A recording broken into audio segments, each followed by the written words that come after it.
And that is why fitness, in my opinion, is very much spiritual and not just physical. It's not because of the body you build, that's part of it for sure. And it's because of the person that you forge, it's the person that you become.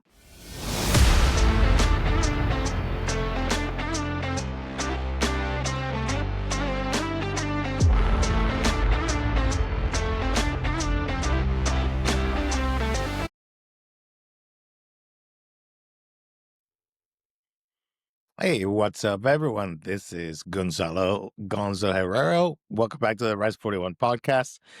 Today, we're diving into something that hits a bit deeper than the usual rep sets, macros, fat loss um, things that we cover in be it bodybuilding, be it fitness, be it peptides, be it optimization, or be it the stories that inspire us, right? That are part of the Rise 41 podcast. So today we're going to talk about why getting in shape is actually a spiritual journey that's dressed up as a physical transformation. I have some thoughts about this, having gone through a transformation from, I've lost over 120 pounds from my heaviest to like my current weight. And it's been a transformative journey. I know this sounds kind of dramatic, but I'm trying to set the stage, and hopefully you'll get some insights and even some actionable stuff out of this episode. One thing before we get started, if you can, please like, subscribe, do all the things, ring the bell, notifications.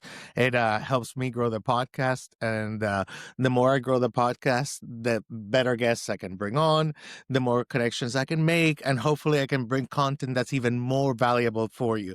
So please, if you don't mind, take the couple of seconds to just hit those buttons. Alrighty, though. So stick with me for a second and let's set the stage and let's talk about why the spiritual journey is disguised as a physical one when you get fit. So,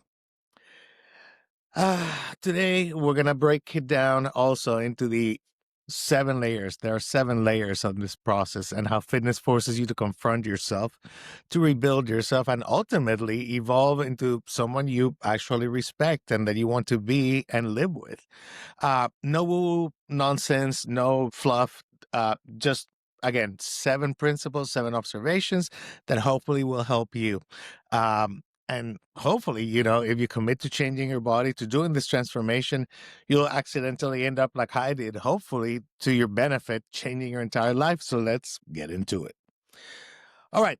First part is meeting the real you in the suffering. That sounds again very dramatic, but let's get honest. When you start working out, you think you're fighting your body. When you first start, I remember when I first started, it was an effort. It was a grind. You think the enemy is like that extra fat, the lack of muscle, that low energy. I don't want to go to the gym, but no, that's not actually the enemy. The real antagonist is the part of you that quits. Every rep, every time that alarm goes off early in the morning, every time you make a food choice, it basically becomes a duel, right? Between who you are and who you pretend to be.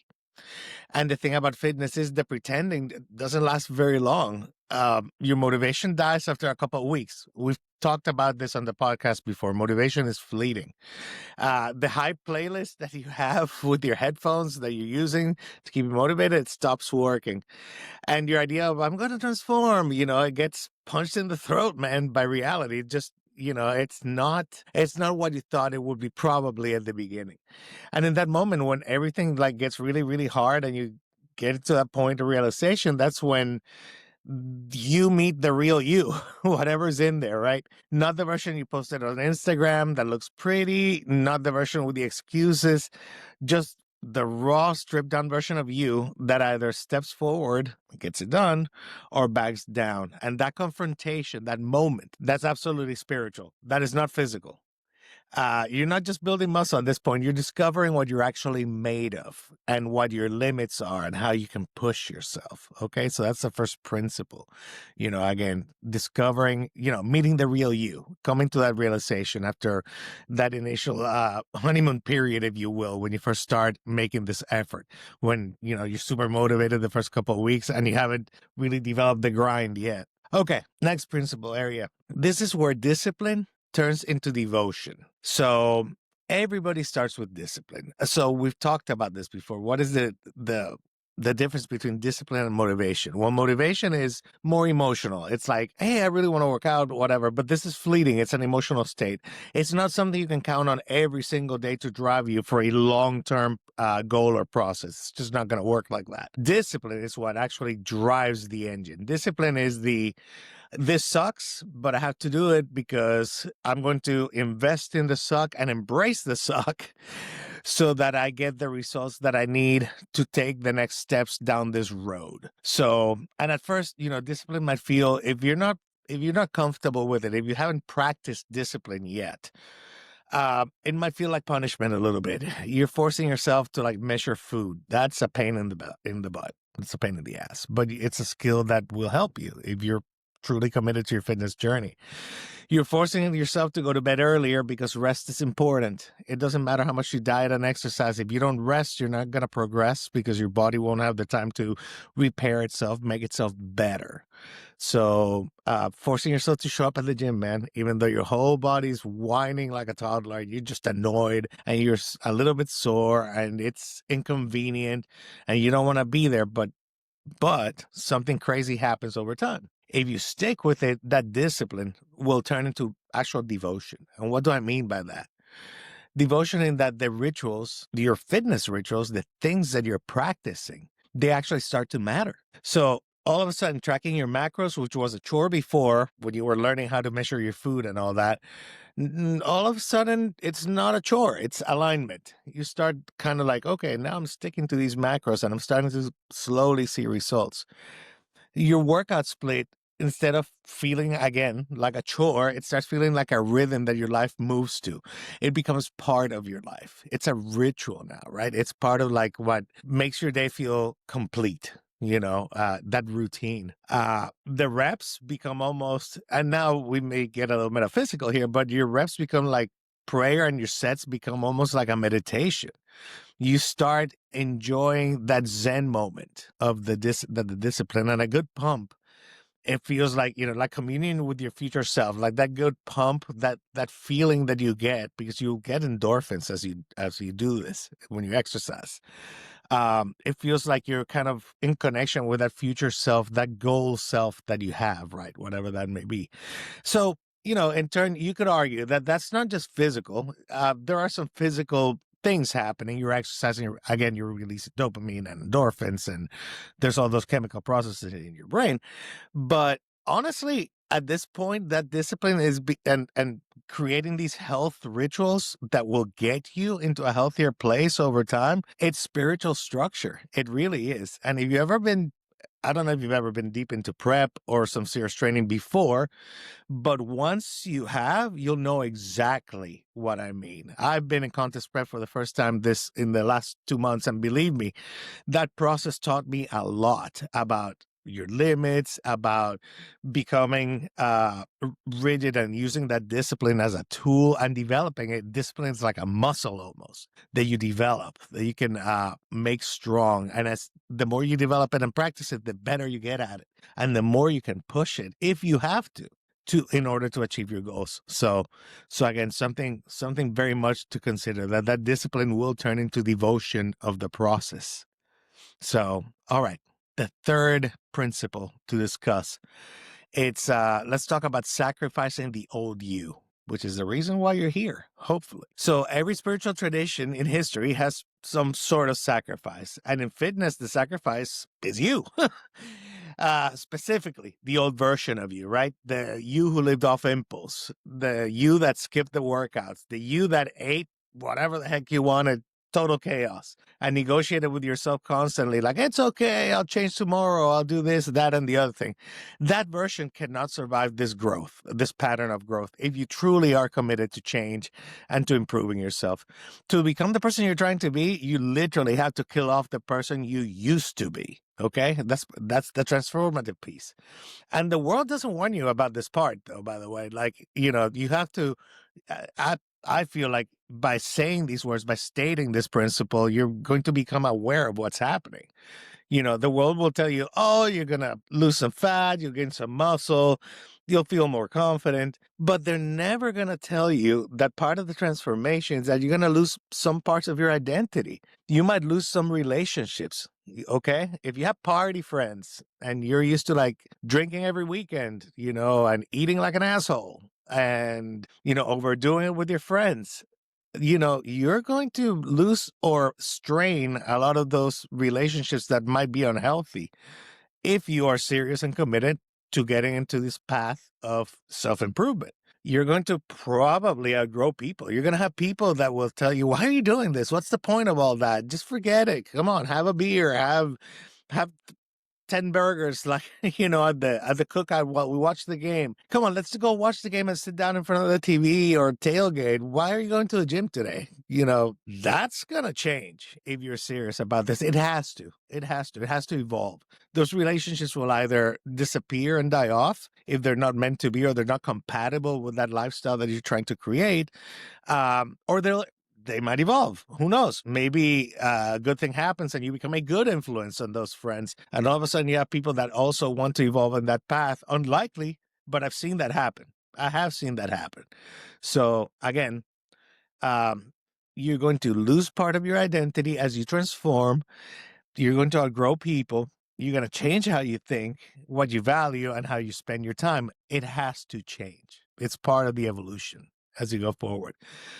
Fitness demands real fitness, true, real, everyday fitness demands an identity death almost.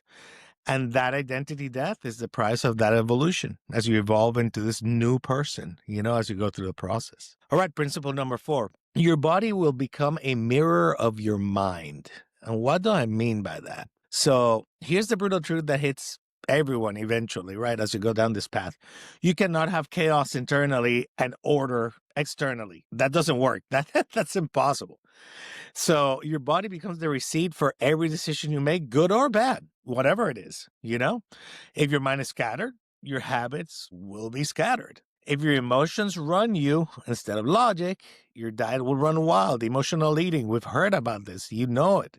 You get anxious, you get happy, you get sad, you celebrate with food or drink or whatever, If you lack direction, you haven't decided which way you're going and what your goals clearly are, your physique will reflect that lack of direction because you're not doing anything and you're just kind of wandering around chaotically rather than having an organized direction that you're headed towards that will help guide your decision making. So eventually you're going to realize that this wasn't, again, a physical change at all. It was a mental mastery challenge that you have undertaken. And the body, basically, what you see externally, it's kind of like the scoreboard. This is like, as you improve, you're scoring points, you're winning the game. So your body does become, again, that scoreboard, and it reflects the mental order or direction or decisions that you have made. So it's really important that you realize, and it is a slow change. It takes time. You have to be patient, but your body will definitely become ultimately a mirror of your mind and spirit as you change. So when I realized that was pretty cool. When you start seeing the changes, and you start seeing the changes again, physically, you look better, you look healthier. Mentally, you become sharper, you start making better decisions. And spiritually, you start getting that calm, at least for me, eventually with, all these, I walk 2.5 miles a day, which I used to hate. Now I love. Helps me reset my dopamine in the morning. It helps me meditate, kind of like set up for success for my day. So going to the gym becomes, again, a chore. It's actually something I really look forward to. I truly enjoy it. And when I leave, man, when you're done, it feels so good. So again, the body is just a reflection of your mind, and it's the scoreboard. It's the external scoreboard.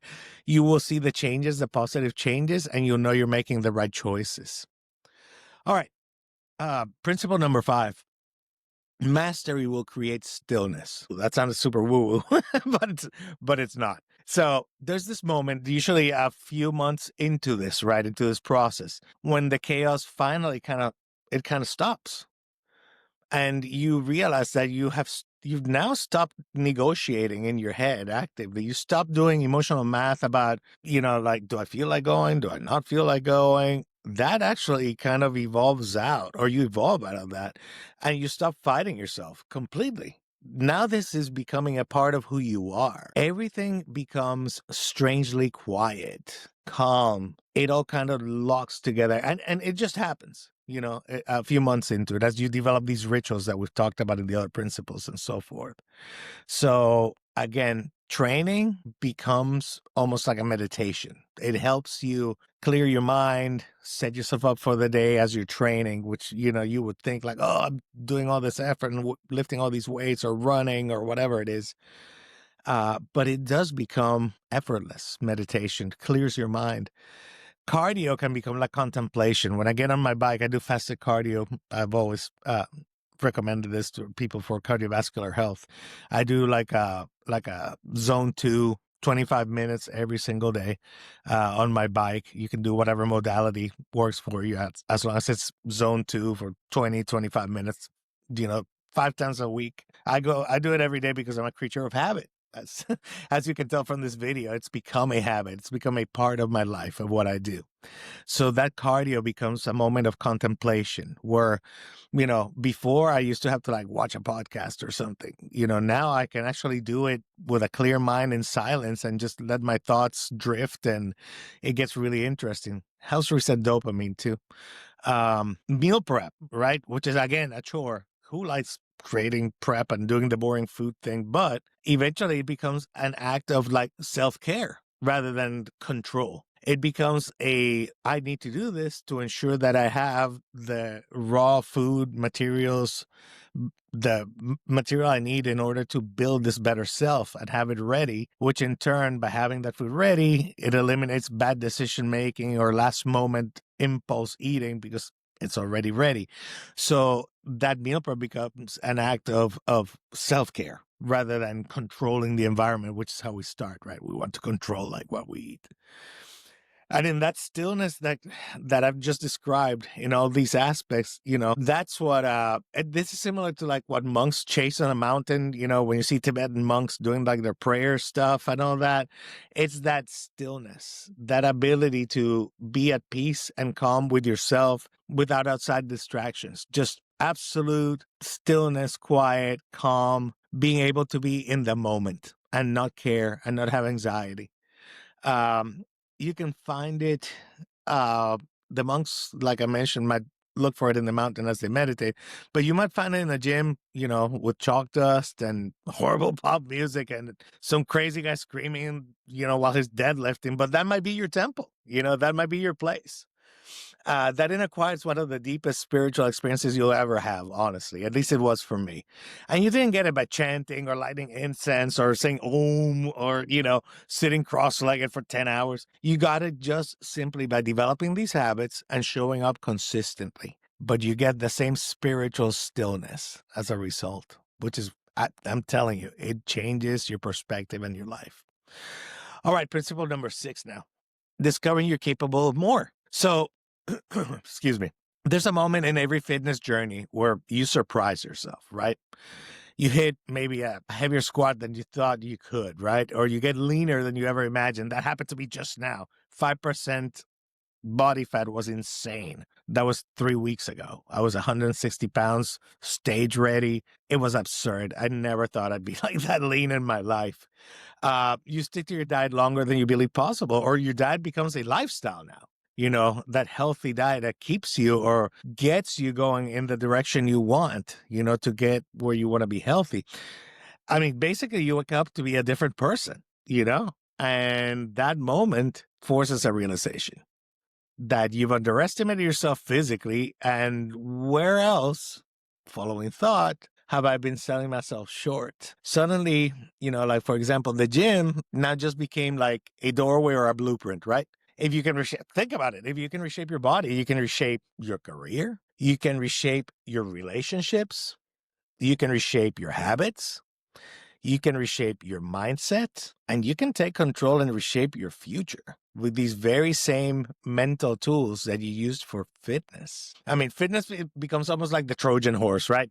You think you're coming in for the aesthetics to look good and feel good and all that, but you actually come out of it with self-belief. You believe in yourself. And once you unlock that belief, your entire life will start shifting and improving. Now you see, this is what my coach and friend Big Paul Burnett refers to, like in his case, with bodybuilding. And he's right. You know, bodybuilding is one way of doing it, but it's the principle is basically the tools that you use to succeed in bodybuilding or in some endeavor that is similar, right? That requires a steady state of effort and learning and challenging yourself daily, constantly. Those are the tools that you will also apply in life for other things. Like I mentioned, for business, for your habits, for your mindset, for your future, for your relationships. You can use those very same self-improvement principles, guidelines, and that discipline you've created. You can apply it in those areas. And then, you know, all of a sudden, you can do so much more than you thought you could. So what started as maybe a fitness journey, I want to lose 20 or 30 pounds and get in shape and healthier, all of a sudden, after a few months of this process, gives you the tools to improve multiple aspects in your life. So that's principle number 6. You know, like, again, you're going to be discovering you're way capable of way more things than you thought possible, and you'll discover it through your fitness journey. Okay, and then 7th principle, last one that we're going to talk about today. It's that, so the body's temporary, but who you become is permanent. Okay, what do I mean by that? So the final twist in this whole and this whole principles, you know, and getting in shape and the spiritual journey. So your physique is temporary, okay? Your muscle will fade someday. You will age. It's going to happen to all of us. I'm 54. There's no way I'm going to look like this at 64, probably. You know, age happens. Time goes by. You know, again, your physique is temporary. It'll always change depending on your age, what you do, etc. Your muscle will fade. Your PRs, you know, in the gym will eventually drop. You know, you won't be making that progression. You know, I used to be able to deadlift, you know, 4 or 5 plates. That's not going to happen in the future. I already know that. Like, I'm not going to even try that. And I'm okay with that. You know, I got my PRs. That was that moment. That was that moment in time where it was appropriate. That now is not the moment for that. We're past that moment. Things have changed. You know, your skin won't stay tight forever. You know, I've got the wrinkles. I am 54 years old, you know, and the scars that come with time.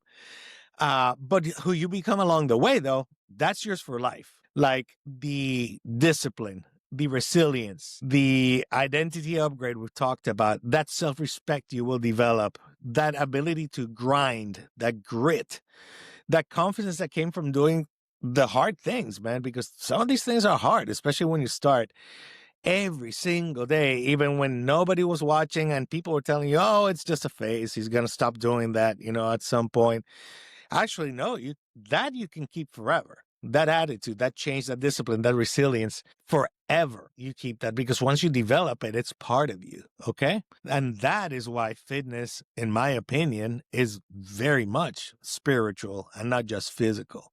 It's not because of the body you build. That's part of it for sure. And it's because of the person that you forge. It's the person that you become. Now that is a whole other evolution, right? That you might not be aware of when you embark on your physical journey. Okay, guys, so that's all I have. Those 7 principles to share with you. Hopefully I gave you some food for thought. I entertained you a little bit, and you can start thinking of all the benefits that you can get out of choosing to follow a healthier, more fit lifestyle.